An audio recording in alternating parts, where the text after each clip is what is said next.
ముసలి వాళ్ళకి 6,000 పింఛన్ అన్నారు, అది లేదా. సారీ, 4,000 పింఛన్ అన్నారు, వికలాంగులకి 6,000 పింఛన్లు అన్నారు, ఏది లేదు. నిరుద్యోగులకి నిరుద్యోగ భృతి అన్నారు. గత ప్రభుత్వం నాశనం చేసి అదే నిరుద్యోగ భృతి అని చెప్పి 5 ఏళ్ళు గత ప్రభుత్వం సాగనంపింది.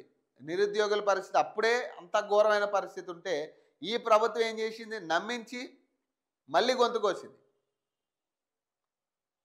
ఎవడు హ్యాపీగా ఉన్నాడు తెలంగాణలో?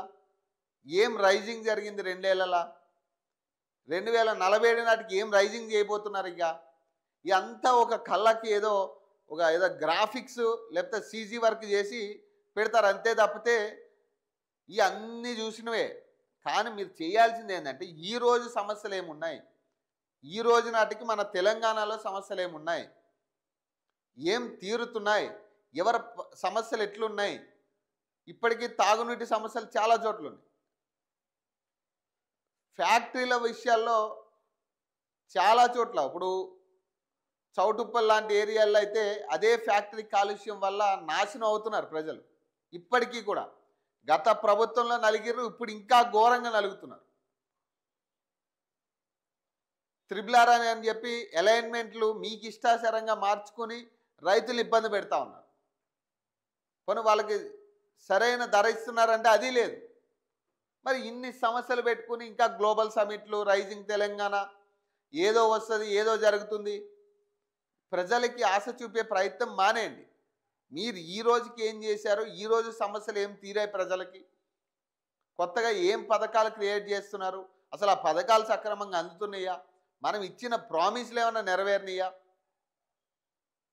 అభివృద్ధి పదం ఏమన్నా జరుగుతుందా? ఉప్పల్ ఫ్లైఓవర్ విషయం గురించి కోమటిరెడ్డి ఇదిగో దసరాకి అయిపోయింది, అదిగో సంక్రాంతికి అయిపోయింది, ఇదే మాట ఇప్పటికీ కూడా. ఇప్పటికి దాన్ని పట్టించుకునేటోళ్ళు లేడు. ఇప్పటికి ఒక చిన్న రవ్వ పని అక్కడ జరుగుతున్నట్టుగా కనపడట్లేదు. ఏదో నామకా వాస్తే 4 రైలింగ్లు వేసిర్రు, అదేదో పని జరుగుతుందనే క్రియేషన్ తప్పితే దానివల్ల ప్రజలు ఇబ్బంది పడుతున్నారు. మనమేమో 100 ఫీట్ల రోడ్ వేసి మొత్తం రోడ్ వేసినట్టుగానే కటింగ్ ఇచ్చి దాన్ని ప్రచారం చేసారు సోషల్ మీడియాలో.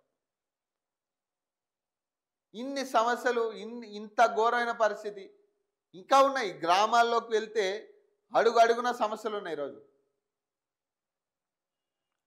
ఎవరిని కదిపినా